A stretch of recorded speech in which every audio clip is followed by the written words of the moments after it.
नमस्कार साथियों, मैं संदीप सिंह प्रॉपर्टी गुरुजी चैनल पे आप सबका तहे दिल से स्वागत करता हूं।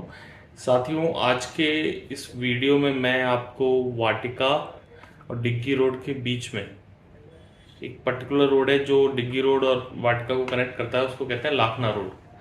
तो उस लाखना रोड पे वाटिका के नियर बाई कुछ प्रोजेक्ट्स हैं हमारे, जो कि गेटेड टाउनशिप के कॉन्सेप्ट में हैं और उनके अंदर 111 गज से लेकर 166, 150 अलग अलग साइज के प्लॉट्स अवेलेबल हैं। ये जो पर्टिकुलर एरिया है ये रिंग रोड के बाहर का एरिया है, U2 जोन का एरिया है और यहाँ पे 40 बीघा की कम से कम टाउनशिप लाने का प्रावधान है। तो इसलिए यहाँ पे मोस्टली जो टाउनशिप्स हैं वो 40 बीघा के आसपास हैं।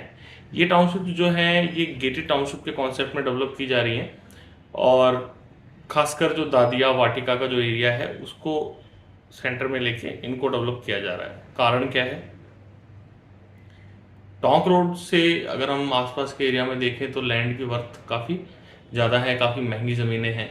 तो अगर कोई अफोर्डेबल सेगमेंट में देखता है, रहने के लिए घर लेना चाह रहा है या इन्वेस्टमेंट करना चाह रहा है, तो उसके लिए सबसे इजी जो एरिया पड़ता है वो वाटिका का एरिया पड़ता है।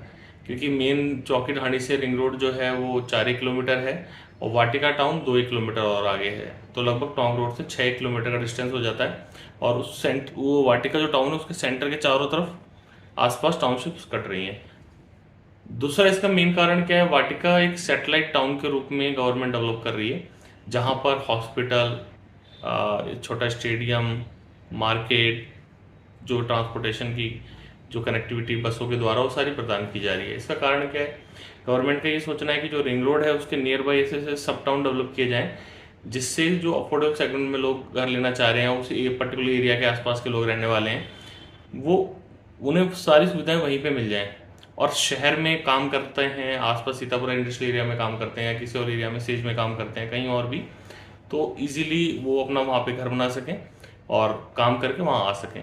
कारण क्या है कि अगर सभी लोग जयपुर के अंदर ज़मीन खरीदने की कोशिश करेंगे तो रेट और ज़्यादा बढ़ जाएंगे ज़मीनों के। वैसे भी आप देख सकते हैं पिछले 3 साल के अंदर मोटा मोटा देखें तो 35 से 45% रेट बढ़ चुके हैं ज़मीनों के, जो नए प्रोजेक्ट्स हैं उनमें, और पुरानों में भी ज़मीनें बहुत महंगी हो चुकी हैं। तो एक आम आदमी ज़मीन खरीदना उसके लिए बहुत मुश्किल हो जाता है। तो गवर्नमेंट ने ये सोचा कि आसपास के जो सब टाउन है, जैसे वाटिका है, अजमेर रोड की तरफ भागरोटा है, ऐसे ही ग्वानियर है जगतपुरा की तरफ, तो इन इसके आसपास जो रिंग रोड के एरिया है यहाँ पे सब टाउन बसाए जाएं। डेवलपर्स ने भी उसी थीम को फॉलो किया और उसके आसपास प्रोजेक्ट्स ला रहे हैं। दूसरा क्या है, ये जो पर्टिकुलर प्रोजेक्ट हैं ये हाउसिंग बोर्ड, जैसा कि मैंने आपको बताया कि गवर्नमेंट खुद प्लान कर रही, तो हाउसिंग बोर्ड का पहले से ही प्रोजेक्ट वाटिका के अंदर चल रहा है। जो प्रताप नगर का एरिया आप देखोगे वो पूरा का पूरा हाउसिंग बोर्ड ने ही डेवलप किया था। मानसरोवर भी हाउसिंग बोर्ड ने डेवलप किया था। तो आज आप प्रताप नगर मानसरोवर एरिया की देख सकते हैं। एक जमाने पहले, कुछ समय पहले की आप बात करेंगे, 10-20 साल पहले की, तो प्रताप नगर की तो शायद 10 साल पहले भी बहुत अच्छी वर्थ नहीं थी और लोग उस तरफ लेना इतना पसंद नहीं करते थे। और अब 20 एक साल पहले जाओगे तो वो तो बिल्कुल ही आउटर एरिया था। सांगने एयरपोर्ट ही इसलिए बनाया क्योंकि वो आउटर में था। तो इन सब चीज़ों को ध्यान में रखते हुए अगर अपन आज से 10 साल 15 साल बाद का विज़न लेके चलेंगे तो हम देखते हैं कि हाउसिंग बोर्ड अभी वाटिका के आसपास, गवर्नमेंट वहाँ पे विलास वगैरह, घर वगैरह डेवलप कर रही है, हाउसिंग बोर्ड वहाँ पे काम कर रहा है। जो अलग अलग डेवलपर्स हैं वो भी उसके आसपास स्कीमें ला रहे हैं, जैसे गोकुल कृपा ग्रुप की भी है, केडिया ग्रुप की भी है, और भी कई ग्रुप्स हैं जिनके वहाँ पे टाउनशिप्स हैं, सब टाउन डेवलप हो रहे हैं। तो ये हो ही इसलिए रहे हैं क्योंकि फ्यूचर में प्रताप नगर मानसरोवर की तरह ये भी एरिया बेटर वे में डेवलप होगा, क्योंकि पूरा एरिया 40 टाउनशिप वगैरह डेवलप हो रही हैं और चीज़ें डेवलप हो रही हैं। तो उस एरिया में पर्टिकुलर जो टोंक रोड के जो इन्वेस्टर्स हैं या टोंक रोड पे जो रेजिडेंस चाहते हैं, उसके नियर बाई एरिया में चाहते हैं, उन लोगों के लिए बहुत ही अच्छी अपॉर्चुनिटी है कि टोंक रोड से नियर बाई एक अच्छे रेजिडेंशियल एरिया में ज़मीन ले सकें।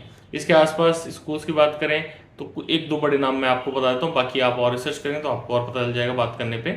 शाइन इंटरनेशनल स्कूल है, काफ़ी बड़ा स्कूल है, जो टाउनशिप के सामने पास में ही है, सामने ही पास में ही के एरिया में है। और इसमें क्या है कि जी 1 से लेके 12 तक जो भी बच्चे हैं, 12 तक बच्चे पढ़ना चाहते हैं, इजीली CBSE बोर्ड की का स्कूल है, तो अच्छी एजुकेशन वहाँ पे प्राप्त कर सकते हैं। इसके अलावा वाटिका में भी छोटे बड़े स्कूल्स वगैरह हैं। दूसरी बात क्या है, वाटिका जो एक सब टाउन है, तो आसपास के जितने भी गांव हैं उनका वो सेंटर ऑफ पॉइंट है और जो भी लोग हैं वो आसपास वहीं पे मार्केट करने के लिए आते हैं। तो वहाँ पे सुई से लेकर सोना तक कोई भी चीज़ आप खरीदना चाहें वो आपको वाटिका में उपलब्ध हो जाती है। दूसरी एक और प्लस पॉइंट है कि हमारे जो हैं जयपुर के, श्रीमान बोरा जी, रामचंद्र बोरा जी साहब, तो वो भी वाटिका से ही आते हैं। उनका खुद का गांव है वाटिका, उनका विशेष रूप से वहाँ से लगाव है और आसपास के एरिया में कई डेवलपमेंट की योजनाएं उन्होंने चला भी रखी हैं और विशेष रूप से उनका ध्यान इस तरफ है। अभी जिस तरीके से उस एरिया में डेवलपर्स काम कर रहे हैं, तो मैं इस चीज़ को काफ़ी समझ के कह रहा हूँ कि आने वाले समय में वहाँ पे रेट अगर आप देखो तो जो प्रॉपर्टीज़ के आज से 2 साल पहले के रेट देखेंगे तो 10 साढ़े 10 हज़ार रुपये गज में जहाँ ज़मीनें मिलती थी वहाँ पे अब 14-15 हज़ार रुपये गज में ज़मीनें मिल रही हैं। कारण एक ही है कि लोग घर बना के बसना चालू हो गए हैं।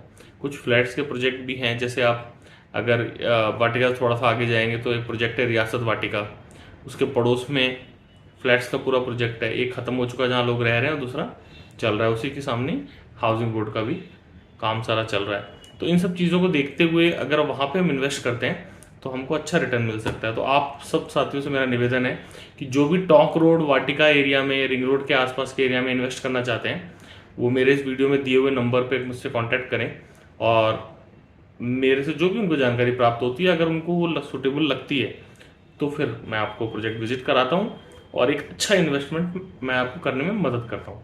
तो आप सबने मेरा वीडियो लास्ट तक देखा तो इसलिए मैं आप सबका बहुत बहुत धन्यवाद देना चाहूँगा। आप सबसे मेरा यही निवेदन है कि आप मेरे वीडियो को लाइक करें, सब्सक्राइब करें और शेयर करें। Thank you. जय हिंद।